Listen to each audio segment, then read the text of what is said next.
good, everyone? I'm back with another podcast, the second one. Yes, the second one. You've heard it correct.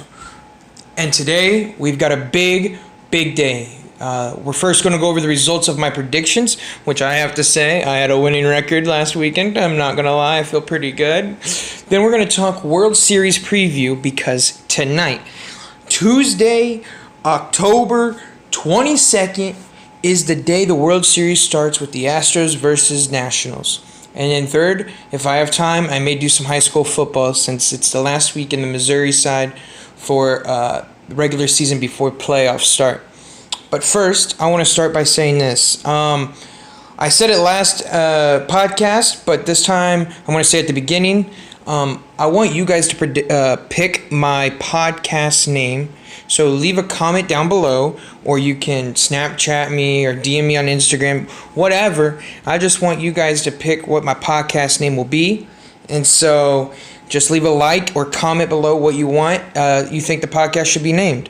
But let's move on to my results for my predictions last week. I did the 5 games. I did the Thursday night, one Sunday at noon, one Sunday at 3, the Sunday night, and the Monday night. And I went 3 for 2. I went 3-2. That's not bad, but it could have been better. Let's just say that. It could have been better. And let's start with the Thursday night game, Chiefs versus Broncos. Chiefs won 30-6. Patrick Mahomes went 10 for 11, 76 yards, and 1 touchdown before he went down. Then Matt Moore came in, went 10 for 19 with 117 yards and 1 touchdown as well. LaShawn McCoy had 12 carries for 64 yards, 0 touchdowns. And Tyreek Hill, and Mecole Hardman each had 1 touchdown apiece. And the big story was obviously Patrick Mahomes going down in the second quarter on a QB sneak, a freak accident. It wasn't his ankle, it was his knee. He dislocated his kneecap, not his knee. He dislocated his kneecap. Let's get that straight. Matt Moore came in, played well, and let me tell you, the defense came to play Thursday night. They had a total of 9 sacks and 1 touchdown, which was a fumble recovery for a touchdown. They would have had 12 sacks if there wasn't so many flags on holding for Denver. So just put that in mind. Poor Joe Flacco, he was 21 of 34, 313 yards, had those 8 sacks and a fumble loss. Philip Lindsay and Freeman combined for 21 carries, 71 yards, and only 1 touchdown, which was Freeman. And that touchdown came on the very first drive, and they didn't score after that first drive. And that first drive kept going because of 2 penalties. So you can thank the Chiefs, Denver fans, for that 1 touchdown you had. But the big news out of that was Patrick Mahomes going down. Right now the reports are he'll be out 3 to 4 weeks. Which ain't too bad. It could have been a lot worse. Let me tell you, that face reaction that he had, I thought he tore his ACL. Not going to lie, I thought he tore his ACL. But it's good. It's great news that he's not going to be out for the year. He's only going to be out for maybe a month, if that. And so we'll see how that goes. Moving on to my 12 o'clock game prediction. I got this one right. The Packers blew out the Raiders 42-24. And let me tell you, that man, Aaron Rodgers, had a day. He was 25 of 31, 429 yards, and 5 touchdowns. Passing. Oh, wait. And he had a rushing touchdown. That's 6 total touchdowns. That's crazy, man. He was going nuts on those Raider defense. He also had no interceptions. Aaron Jones, the running back, had 12 carries, 50 yards, 0 touchdowns. And then Aaron Rodgers found 5 different receivers to throw to for a touchdown. You had Marquez Valdes-Scantling, Jimmy Graham, Jake Kumerow, Aaron Jones, and Jamal Williams. Each had 1 receiving touchdown apiece. That is nuts. That team is loaded, and that's not even with Davante Adams out on the field. That's just crazy. And I will say, as a Chiefs fan without Patrick Mahomes, I am very worried for Sunday night. It could be a very bad game. For the Raiders side, Derek Carr had 22 of 28, 293 yards, 2 touchdowns, 1 interception, and 1 huge fumble loss as he was diving for the pylon and lost it trying to get into the end zone, and it rolled out of the back of the end zone. So that's when the game really changed around for the Raiders. When he fumbled it, it was bad. Josh Jacobs, 21 carries, 124 yards, 0 touchdowns. This man is a huge player for the Raiders. He's going to be a big player for them all year and moving forward into his career. I like the man Josh Jacobs out of Alabama. He's a big running back, and I bet John Gruden loves that man. Darren Waller, the tight end, had 7 receptions, 126 yards, and 2 touchdowns. I also like this Darren Waller kid. This man is a beast. He's a tight end, but Derek Carr's favorite receiver is this man right here. Don't let that get confused since he's a tight end. They'll line him up out in the receiving spot. They'll put him out wide. They'll put him at his tight end position on the line. You never know where they're going to put him. But Derek Carr's always looking to get that man the ball. Foster Moreau had a touchdown too. This man had 1 touchdown, and I'm pretty sure it was after the game was over, it was those trash minutes, but he got a touchdown. So congratulations, Foster Moreau. And then let's move on to the Ravens versus Seahawks. I had the Seahawks win, and I thought the Seahawks would contain Lamar Jackson, and I was wrong. Lamar Jackson, 9 of 20, 143 yards, 0 touchdowns, 0 INTs. So not the greatest day of passing for him, but he's really not a good passing quarterback yet. But man, he 14 carries, 116 yards, and a touchdown for him while running. That man, I don't know, man. That man is a crazy man. He's a good player. Good, scary player. The Chiefs should not want to face him in the playoffs. Miles Boykin, 2 receptions, 55 yards, 0 touchdowns. That was the leading receiver for Baltimore. 2 receptions, 55 yards, leading receiver for the Baltimore Ravens, and they won 30-16. That tells you something. Mark Andrews, 2 receptions, 39 yards. But man, the team, or I should say the unit that has been talked about on this Ravens was the defense. Forced 2 turnovers, 1 interception by the newly acquired Marcus Peters, and he returned it for a touchdown. And then you also had 1 fumble recovery on that defense. That's crazy, man. That team has a great defense. Moving on to the Seattle Seahawks side, Russell Wilson, 20 of 41, 241 yards, 1 touchdown, and that 1 interception that was to Marcus Peters. He also had 3 carries of 27 yards. So you can see at the stat lines that Lamar Jackson and Russell Wilson just really had a flip day. One ran the ball really well. The other threw the ball well. So you can see that. Chris Carson, 21 carries, 65 yards. They tried to feed Chris, but he was not getting nowhere. Tyler Lockett, 5 receptions, 61 yards, and 1 touchdown. Tyler Lockett is the key receiver that Russell Wilson looks to. But Russell Wilson tried to get DK Metcalf into the game with the groove. He had 4 receptions, 53 yards, but DK Metcalf also had a fumble loss. Unbelievable, man. Unbelievable. He ate too many Butterfingers before the game. Moving on to my Sunday night game, and this was my lock of the week. I thought this would be the lock of the week for me, and man, oh man, was I wrong. That game was so sad to watch. The Cowboys come out top 37-10. Oh boy, was it a bad game for the Eagles. Carson Wentz, 16 of 26, 191 yards, 1 touchdown, 1 interception, 2 fumble losses. That is 3 combined turnovers for the quarterback himself. Oh my goodness, that's not good. Jordan Howard, 11 carries, 50 yards. No. Jordan Howard did not have a good game. Boston Scott, 7 carries, 32 yards. Not a good game either. Ooh. And then Dallas Goedert, the tight end. I'm sorry if I pronounced that name wrong. I'm not good with pronunciation. 4 receptions, 69 yards, 1 touchdown, and another fumble loss by Dallas Goedert. Oh my goodness. He ate too many Butterfingers as well. What was it with these people and eating Butterfingers? Unbelievable. Dak Prescott for the Dallas Cowboys, 21 of 27, 239 yards, 1 touchdown, 1 interception. Also had 5 carries for 30 yards and another touchdown. The man had 2 total touchdowns. Crazy. Ezekiel Elliott, 22 carries, 111 yards, and 1 touchdown. They fed Zeke. Let's be real. They fed Zeke. Amari Cooper, bet Dak Prescott was really happy to have him back. Had 5 receptions, 106 yards, 0 TDs, but he still had 106 yards. That's crazy. Blake Jarwin, 1 reception, 1 yard. But guess what? That 1 catch was 1 touchdown for my man, Blake Jarwin.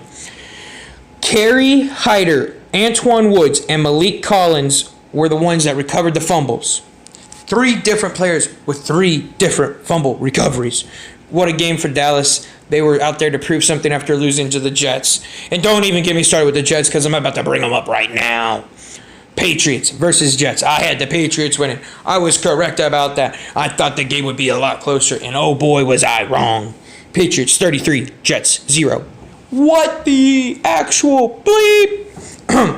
Tom Brady, 31 of 45, 249 yards, 1 touchdown, 1 interception. that's a pretty good day for Tom Brady. He's had worse days than this season. So, Sonny Michel, 19 carries, 42 yards, and he had the hat trick, 3 rushing touchdowns. James White, which is the running back, was the leading receiver for the Patriots. 7 receptions, 59 yards. Philip Dorsett, the second, get that straight, the second, had 3 receptions, 46 yards, and 1 touchdown. So that 1 touchdown Tom Brady threw was to Philip Dorsett, the second. Stephon Gilmore, Devin McCourty, Darwin Harmon, Duron Harmon, and Terrence Brooks all had an interception. That is 4 interceptions. Holy crap. And we haven't even got the Sam Darnold stat line. Let's get there right now. Boom. Sam Darnold, 11 of 32, 86 yards, 0 TDs, had 5 turnovers. 4 interceptions, 1 fumble loss. Oh my goodness. Yikes. Le'Veon Bell, 15 carries, 70 yards, 0 TDs. They try to feed Le'Veon Bell, but you can't feed him when you're down by so much early in the game. They were down 10-0. That's crazy. Demaryius Thomas, 3 receptions, 42 yards. And not so good. Braxton Berrios. Sorry if I said that name wrong. I tried my best. 1 reception, 1 yard, 1 fumble loss. Butterfingers were being eaten on Sunday and Monday all day by these NFL players, and it showed on the stat lines. But the big news didn't happen last night. The big news happened this morning. Patriots traded a second-round pick to Atlanta for Mohamed Sanu. So Tom Brady's got another receiver to throw to. Once Josh Gordon gets healthy, he's got Josh Gordon, and he'll have Mohamed Sanu. That's crazy, man. Because Mohamed Sanu's a good player. Don't let people undershadow what he did in Atlanta. He was a good ball player. He was behind Julio Jones, but he stepped up in the big. He can also throw the ball. So if Tom Brady decides he wants to hurt his arm or something, they'll put Mohamed Sanu in at quarterback. Just saying. Hey, I'm just saying. You never know. You never know. He has a pretty good QBR rating, I'm pretty sure. All right, well, that was my review of my predictions, and I went 3 for 2. I could have done better. I wish the Seahawks would have played better, and that's okay. And I wish the Eagles would have played a whole lot better to make it at least a game on Sunday night, but they didn't. But that's okay. Well, that's okay. We'll have my predictions for next weekend's game on Thursday. We'll see how that goes, right? Hopefully I'll do better. Hopefully I go 4-1 or 5-0. We'll find out. Let's move on to the World Series preview, which starts tonight. Tonight's the World Series beginner. The Nationals head to Houston to play the Astros. Who do I think is going to win this series? I want to say the Nationals. They got the momentum. But they swept. They swept the Cardinals. And the Astros took the Yankees to 6 games. And if I know anything, going back to the 2014 World Series, there's one thing I remember. And that's when the Royals swept the Baltimore Orioles and got to the World Series. And then the game 7 for the Giants and Cardinals was to game 7. That series went to game 7. So then you think that the Royals would do better because they had all the momentum. But then again, the Giants will have the momentum because of the game 7. So I want to say Nationals, but I can't say Nationals. I'm going with the Houston Astros. It's going to be a 6-game series. The Astros are going to win in front of their home field, like they did against the Yankees, and I do not believe it'll be a walk-off. Let's get that clear. I don't think it'll be a walk-off, but I like the pitching matchups in this series. This is going to be one of the best pitching series, World Series you'll ever see. I mean, Garrett Cole, Justin Verlander, Zach Greinke, Max Scherzer, Steven Strasburg, and Anibal Sanchez. If they all play like they did, they're going to be a great pitching series, and not to forget, both teams have pretty good bullpens to play with. Sean Doolittle, Ozuna. Don't forget about Harris, man. That man is a good player for Houston. I like him. I like Harris. He's a great pitcher. He's a great setup man for Ozuna. But Ozuna better not blow the game like he did in Game 6 because they had a 2-run lead and he gave up a 2-run home run to DJ LeMahieu. Oh, my goodness. I thought the game was over. I turned the game off. I was like, oh, it's 4-2. It's, DJ LeMahieu's, it was going to the top of the 9th. I was like, oh, it's over. And then I get an update. DJ LeMahieu hit a 2-run home run. What? Off of Ozuna? Come on, man. You got to be better than that. That's crazy. That's crazy, man. But I do believe the Houston Astros will win in 6 games. They're gonna. I think the Nationals will take at least 1 at home. So they may take both at home. But I hope they take 1 in Houston and 1 at home. It'll be cool. But I'm just happy the Nationals made the World Series for the first time in their franchise history. All right, moving on. I want to bring some high school football into this podcast. I had a viewer ask if I would do some high school football, and I'm going to be straight up with you. I don't know much about high school football. I mean, I went to high school and I watched football. I was one of the football managers for the school I went to. But let's be real. I don't keep up with high school football unless it's the school I went to, which is Ray Peck Panthers. Let's go, boys. So I'll do Class 6, District 4, which is where Ray Peculiar, a.k.a. Ray Peck, is in. And right now, the 1 seed, if the playoffs started this week, would be Liberty North. Now, the playoffs don't start till next week, so after this weekend, the playoffs start, and then the bracket will be set. But Liberty North is 8-0. They look like an unstoppable force. They're going to be the team to beat in this district. Then you have Park Hill, who's 6-2. Right behind them is my school, Raymore Peculiar. They're 6-2 as well, but Park Hill holds the tiebreaker over them due to Park Hill beating them in a game that their offense didn't even score a touchdown. Park Hill's offense didn't, so that says much, right? Then you have Rockhurst right behind Ray Peck, which is 5-3. And if Rockhurst wins this week and Ray Peck loses, Rockhurst will jump up to the 3 seed, and then Ray Peck will be the 4 seed because Ray Peck would not hold the tiebreaker over Rockhurst because Rockhurst beat them as well, which was a crazy game. Ray Peck, honestly, not gonna lie, should be undefeated, but it's okay. It's okay. We had a little scuff up in the middle of the season. It's all right. We only lost 2 games, boys. We're good. Our defense is sounded. Lee Summit West and Lee Summit North are 4-4, but Lee Summit North holds the tiebreaker over them, so they would be at the 5th seed, and then West would be at the 6th seed if the season ended today. And then you have Liberty at the 7th and Lee Summit at the 8th. Ray Peck, for a fact, plays Lee Summit West this week at Lee Summit West.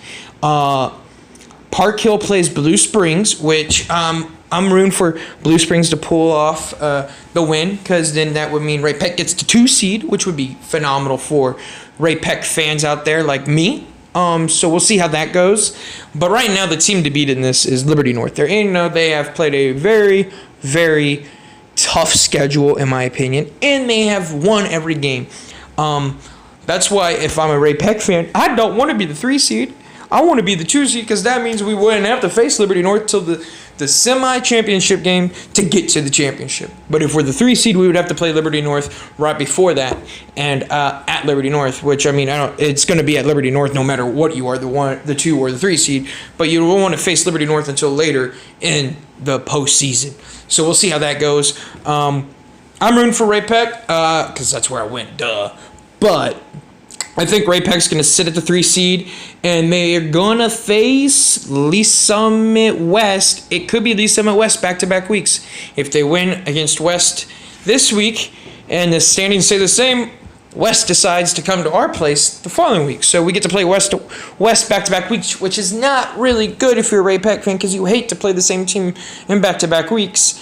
But it'll be interesting. But West will be coming to us that week. So 1 week we go to West, the next West will come to us. So it just all depends. If we get the 2 seed, we'll get to face Liberty or Lee Summit most likely. So we'll see how that goes. But hey, Ray Peck's getting a home game for like the first time in probably 5 years. That's crazy, man. But like I said, Liberty North is the team to beat in that Class 6 District 4 because they are 8-0 and they haven't lost a game. I'm rooting for Ray Peck. We'll see how that goes. Hey, man, and ladies out there, if you're watching this, or listening to this, I should say, if you enjoyed the podcast, leave a like, subscribe, and leave a comment, and tell me what the podcast name should be. Have a great day, and I will talk to you all on Thursday. Peace.